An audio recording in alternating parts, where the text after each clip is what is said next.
So here's the recap so far. So today is day 3. This is where I started in Saint Jean. And you have a choice right here to go the Vacarlos route or to go over the mountains. I think it's called the Napoleon route.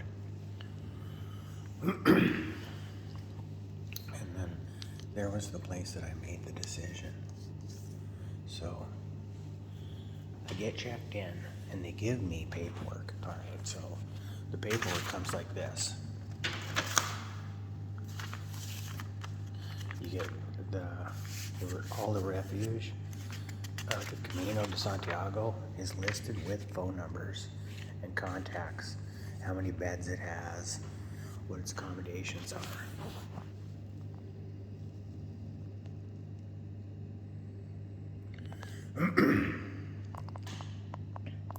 The nice thing so far, it's been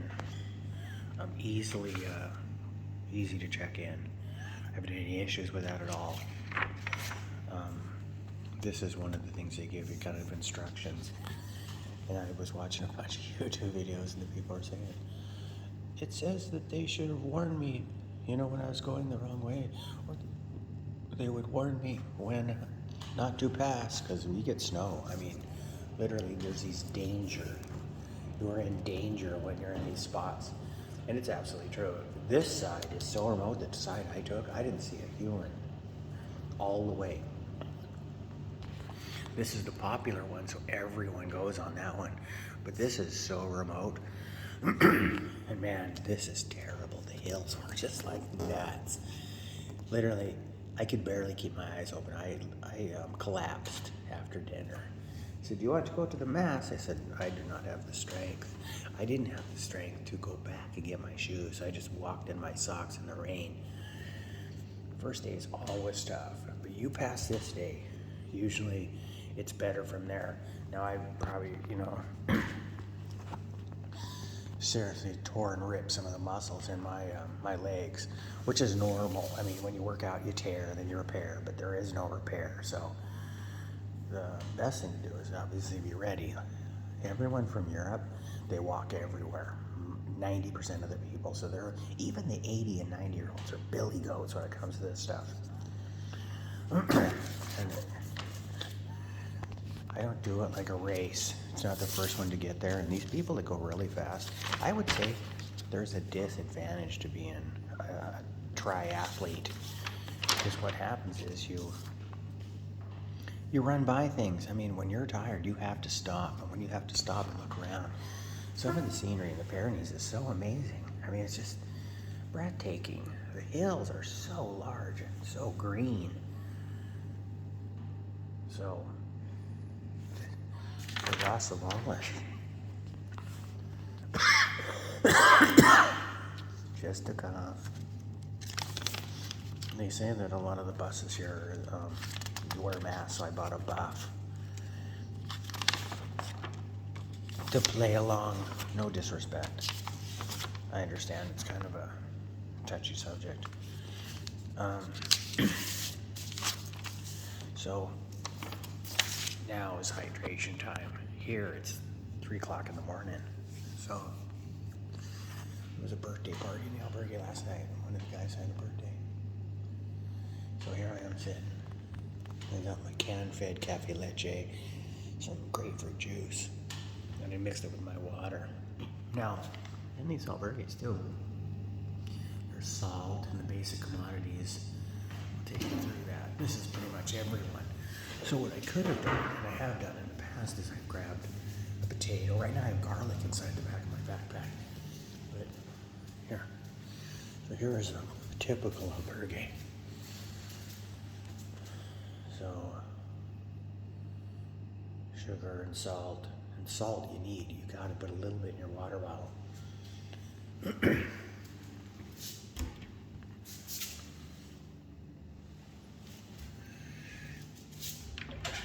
most people are sleeping. You wash up after yourself too. Some will usually pick up, but it's important that you leave a very low in pots and pans. Now, a lot of the poultry and stuff that I eat over in USA is not available here, so I could wash and dry my clothes right now, or hand wash and then dry. A lot of people use hand washers. This right here is fine with me. I don't need this whole cycle going. Someone's left their stuff in the dryer, but you could politely put it in that basket. Here's kind of the Camino. See? The things that are coming up. See, this is Santiago. See? So I have this stamp, and my first stamp. Pamplona is my next stop. So, but these are the accommodations.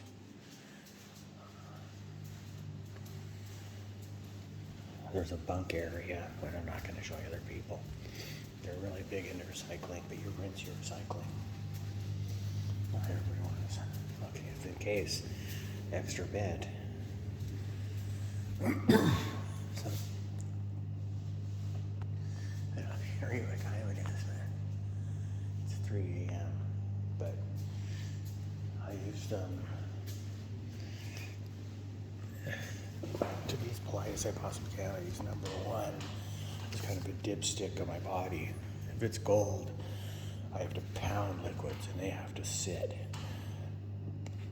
It's not like you just eat and go or drink and go. Your body has to absorb that stuff. So I have a couple hours I got before I wake up. Tomorrow starts another day. Cafe leche, croissant, and maybe a pear at the supermarket if it's open. Supermercado. See. So again, this starts in Saint-Jean-Pied-de-Port. Walk over the Pyrenees into Roncesvalles. This is the route I took. And you know, a lot of people say, oh, we stopped at Albergue to rest up for stage 2, right? It was a strip mall. I mean, I'm not going to hang out at a strip mall. I mean, there's Albergue there, but really nothing. The Pyrenees, I think it does. This is road walking, and it's pretty, and there's not nice houses, but this is outstanding until you get to here.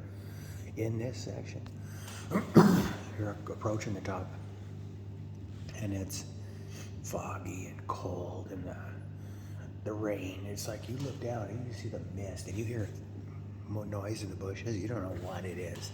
It's kind of interesting. So I made it past that. Ate chicken and pasta, 2 glasses of wine.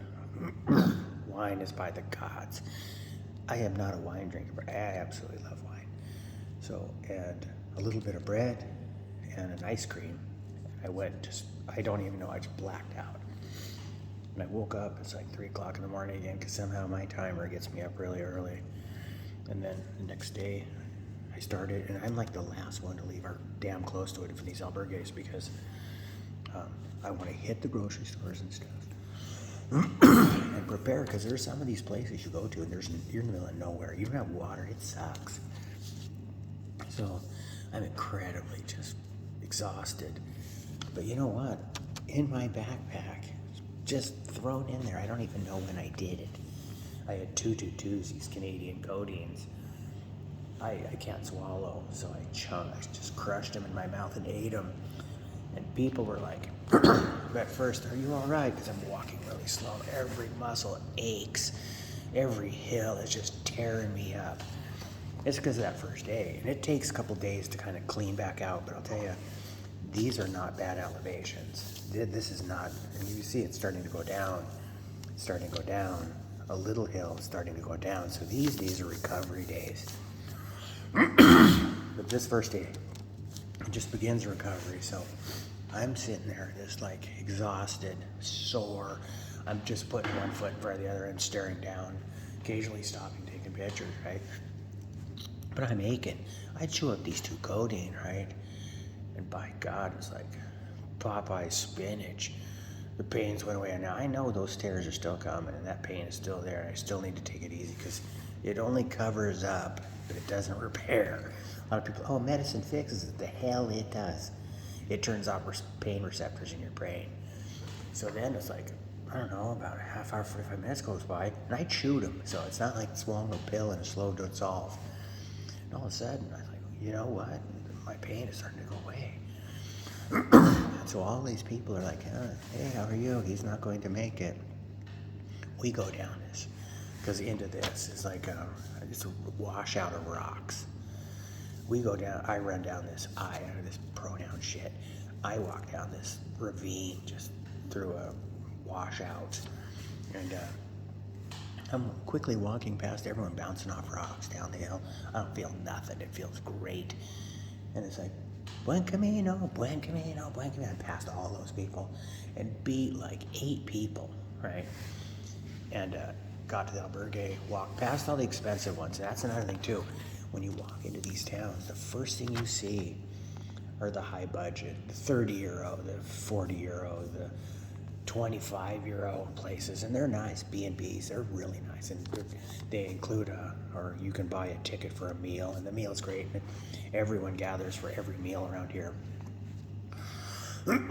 This first part, I'm going to say hi to people on the trail. But as far as the going into something, you know, I'm going to wait till my body recovers, because I'm like I say, you're walking up a hill, you do not want to have a conversation with someone like, get away from me. This woman and her husband were making some comments kind of weird. They're from California. And so, you know, when somebody asks me a question, I don't put sugar on it, right?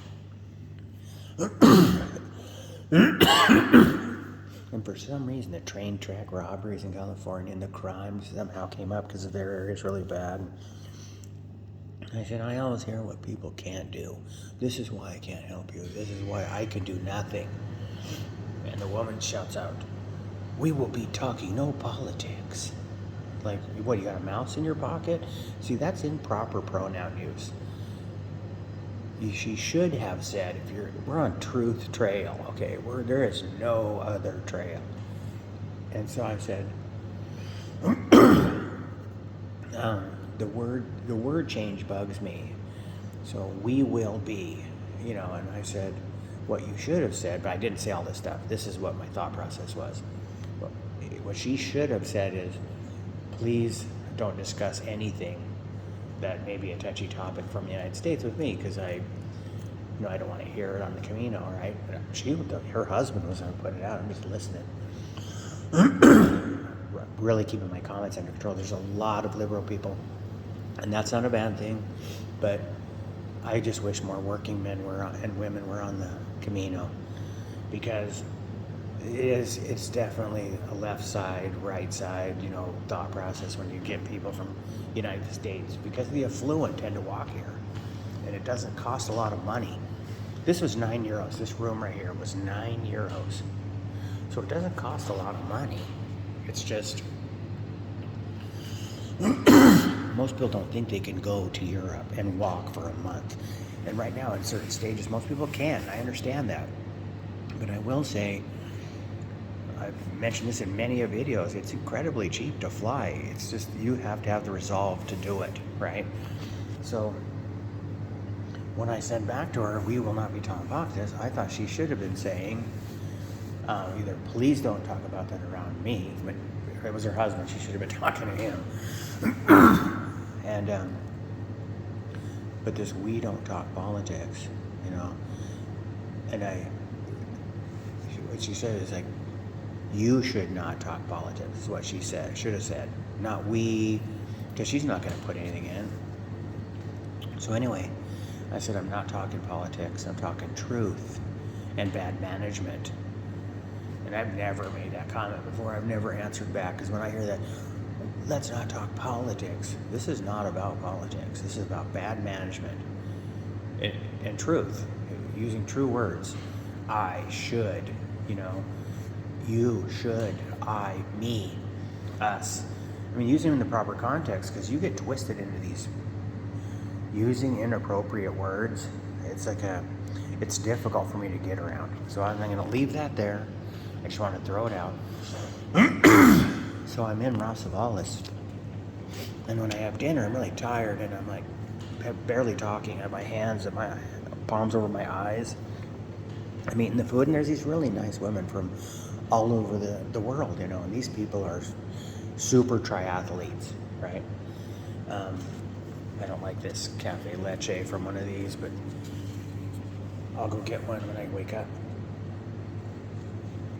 Or when now Berge wakes up, I'm going to take a rinse off shower real quick here in a minute, and then go back and lay down until 7 and then go down.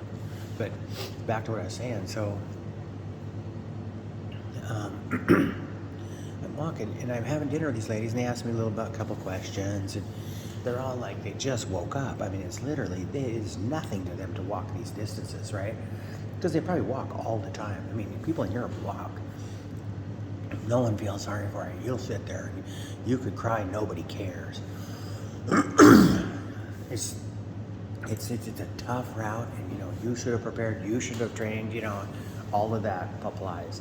But they're nice people. I'm not saying they're not. So this woman, she's super nice, and I'm having a small conversation with a bit of them and stuff, and I'm putting my stuff away in Rossavalis, and she walks up to me and she's crying, and I'm like, and she's like, I don't know, 50, 40, 50, 60, right around there. You can't tell because they're all like super young looking. And she says, I've lost my glasses. She has a prescription for her glasses and prescription sunglasses. She goes, I cannot wear these all the time. I told her a story about my son. I said, 9 times out of 10, it's your backpack. That's the thief. So it's in one of those pockets. It has to be. But here, I will go with you into your room. I took her bed off, completely pulled the mattress off and set it aside. Went through every 4 corners, you know. I asked her these pointed questions. There was a man that was sleeping near your area. Maybe he grabbed them by mistake, thinking they were his. She said, no, I put them by beside me in bed at night. I know. I said, you check the bathrooms, you check lost and found. I walk with her to lost and found. She said, there's only this, the lady at lost and found. They were talking about mailing them back to her, but in glass talk, it's kind of, once you leave a spot, you leave it. I mean, your stuff is gone. It just is, you know, so you got to really keep your stuff tight in sketchy areas, which are getting closer to Santiago. There's a couple, not that bad. None of this is bad. There are people that will take your backpack. You go to Madrid, you count on it. Well, so anyway, so this woman says, I've looked everywhere, so I tore the place apart. I said, you will find it, I promise. You will find it. By tomorrow, you will have it. And I'm not kidding, I said that, right? And so, I said, what you need to do now is leave here. You've checked everywhere you can. Leave here, walk to Zubiri, catch up to the man that was with you and ask him politely if he maybe have taken your glasses now. She can barely speak English. I mean, barely. Most people don't speak English, so. She said, oh, thank you, I don't need to. And she didn't want to pose on me, right? I'm like, I'm not here, this is not a race, this is what I'm here for. I'm not here to run from spot to spot. I'm here for the human breakdown of communication. And so anyway, she goes, that's what I will do. And she walked off, just crashed, right? But she had her sunglasses, which were prescription. She said, I cannot wear this. And then she said that she talked to somebody at her house, and somebody was going to mail them to her up ahead, which you can do. And you can send stuff for her if your packet's too heavy. But you can also have go to a drop in certain areas. Kind of like the PCT has that option. You can mail stuff ahead. Like if you have a problem with REI, say your boots are just not fitting and you bought new boots, and you didn't break them in properly, or maybe you bought the wrong side, or the foot pad in the front was too tight, you can tell them, and REI will send you ahead somewhere else in a town ahead, like in Pamplona, someplace ahead, and when you get there, you pick them up, and they will tell you, and you work out. It's pretty cool. So anyway, that she would agree that her family would send her sunglasses, or her normal glasses. So then she went away, and then I bumped into her. I was in the cafe having dinner, and it's the same place that Kylie and Taylor and I ate. It's kind of like I know exactly how to pass all the expensive outbreaks to get to the municipal, and then I know what, basically where the supermarket is and the little cafe we ate at. So you don't go walking around wasting precious energy. I do go exploring, but not during this repair phase. So she comes out to me wearing her glasses. She said, you are right, you are right, senor. In a tiny little pocket rolled up in the bottom of my backpack was my glasses, and I found them. Thank you so much for all your help. And she was all nice. I said, I am so happy for you, and I kind of clapped, and basically it stopped the cafeteria. I mean, the cafe, because, there's a bunch of people in there, but they all stopped to listen to her story. It was totally cool. And I said, I told you would find them. That's what happens. You are on God's trail. Yeah, Brandon had a situation with his headphones, and he's like, he had reached a breaking point. And we all do, right? So he couldn't find them, and without music, it's hard to keep going, right? And so I said, your backpack is 50 thieves. Every pocket steals from you, and then if you dig through it one at a time, you will find them. He goes, no, I'm going to walk backwards and see if I dropped them. And he was asking people if they'd seen him, and everyone said no. A man walked by, because Brennan didn't have correct socks. A man walked by, and he just randomly said, do you need socks? I have extra. And Brennan said, no, I'm okay. And I said, no, we do want your socks. Thank you so much. He still has those socks today. Right? Because afterward, when you're in this, shit's going on, you're not focusing. It's like when Kylie lost her backpack. You're just like, oh my God, my whole life is in this backpack. I cannot rebuild it in another country, so you have to keep it. Make a long story longer. So she got her glasses back. It was a wonderful experience. I found it pretty cool. So you get all these, and this is your information. Today's walk, after drinking fluids at 3 o'clock in the morning, I walked this yesterday. This was not that bad. Today, I'm still going downhill into Pamplona. I may stay there 2-3 days. I don't know. It depends on how I feel. This is a great city. It's surrounded by a castle. I'll have pictures of it. That's absolutely wonderful. So this may be a little bit longer. I don't know.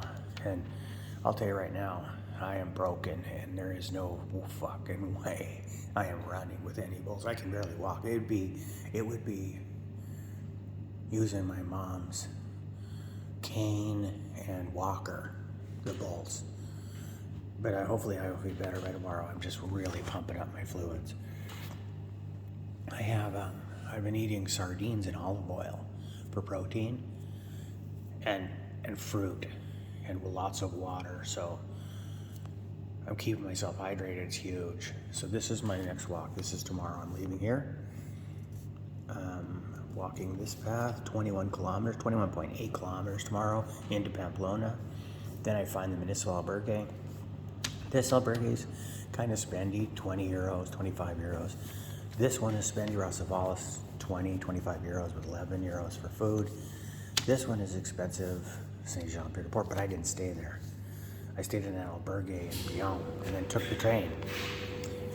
I'm so glad it worked out, because it was 7 o'clock at night when I hit that, or no, about 6:30 when I got to Rossavalis. So that's kind of my itinerary so far. That's where I'm at. Last night I had to buy some cornstarch, and I'll tell you, I was a baker, so cornstarch is a godsend. And the woman with the glasses, she's like, you were looking for salt and pepper? And I told her, and thank God my daughter goes, she looked up on the internet what cornstarch is.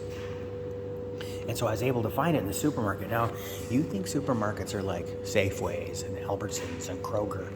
No. These are very small. These are like very select item, limited foods. There's not 10,000 varieties. There is one. You want yogurt? You get plain yogurt. You want fruit in that yogurt? You go buy a pear, an apple, or whatever and crush it. It is not anything like the United States. Grocery stores are about as big as a 7-Eleven. So I got a chocolate bar and some other stuff. So a chocolate bar. I bought a lemon, and I cut a circle in my lemon big enough to fit my water bottle, and then I poke it down and just turn it back and forth while I squeeze to put lemon in my water. But I'm also salting up. And there was a great avocado last night. I forgot, they don't have pepper. I found it was peppercorn. I could have crushed it, I'm sure, but It's just too complicated. I like avocados, salt, pepper on them, eating like ice cream out of a cup. You know, they're delicious. But they have salt here, and I might get a little bit of salt and put it in a plastic bag for my backpack. And then when I'm in Pamplona, I'll buy pepper. Because I'll be buying like a chicken, you know, stripping a chicken, boiling it in the albergue right there. And then stripping it out with salt and pepper on it. And then walking and just eating the protein. So it's pretty basic eating. And these people eat this way almost every day. It's like, these are candies and stuff. They tempt you. The children go, please, please. It's like, But they definitely, well, that's all beside the point. So I am sitting right here, prepping for tomorrow. My phone's charging. All of my GoPros charged. I tried to work out the AT&T cloud so I can download it before I leave here. I got to call AT&T and say it's $10 a day to international to post photos and text to people. And I couldn't download Facebook because it was just too long. I mean, it wouldn't download the pictures. So, you know, I'm hoping tomorrow I'm going to text Kylie and then our Taylor and or Brendan even, and have all the photos hopefully forwarded through Facebook to my mother so she knows where I'm going and stuff. I'm trying to communicate, but I wrote a lot of information on day one. I'll do it again today, all before I leave, just to keep them caught up. Because these are all Camino hands. Most of them have been walking it. Most of them know it. But it's like reliving the Camino for everyone. It's really cool. I obviously encourage everyone to do it. I'm like, it's funny because when I'm on the trail, everyone says, buen Camino, buen Camino, buen Camino, buen Camino. Matter of fact, when we walked in 2014, we passed by 100 kids from like some youth group, you know? And it was like, buen Camino, buen Camino, buen Camino, buen Camino, and I just kept going, buen Camino, and they were like, buen Camino, and then everyone was like, buen Camino. We must have said it 10,000 times between all of us, right? But we were all laughing about it. So I said, I'm trying something different. Everybody walks by, bueno, or hola, or I've been going, howdy, howdy, yeah. Maybe you say buen Camino 100 times. Today I give you a break. So you go, thank you, you know. Bonjour. But then you got a buenas noches, buenos tardes, buenos dias, bueno. Because now I'm in Spain. So when in Spain. This will probably take 3 hours to download this video, but it's kind of a recap. This is the stuff you get when you leave. Plus I bought 2 credenzas, and I like to always tell people one for the churches, but they've all been closed. Only the albergues have been open, so I only have 1 stamp book that's got the albergue stamps on it. Now, the major hot spots, the Saint Jean, the Rosavalis, the main stopping points, I'm gonna get those stamped. But it's sad that all of the churches are closed, and it may be COVID, I'm not sure. But those are the people that shouldn't run from this. I mean, they never ran from it in the past. And I'm not, let me correct that. I don't know why, but just it's strange that they were all open in 2014. We were getting plenty of stamps. But now it seems like they're all locked doors, but I have touched the handle on every town's church, multiple. I went to Valcarlos, walked around it. I touched the handle, so I am trying. But other than that, this has been a wonderful experience so far. I'm on day 3, and I'm into repairing at this point. So I hope this finds you all well, and I wish you a buen camino.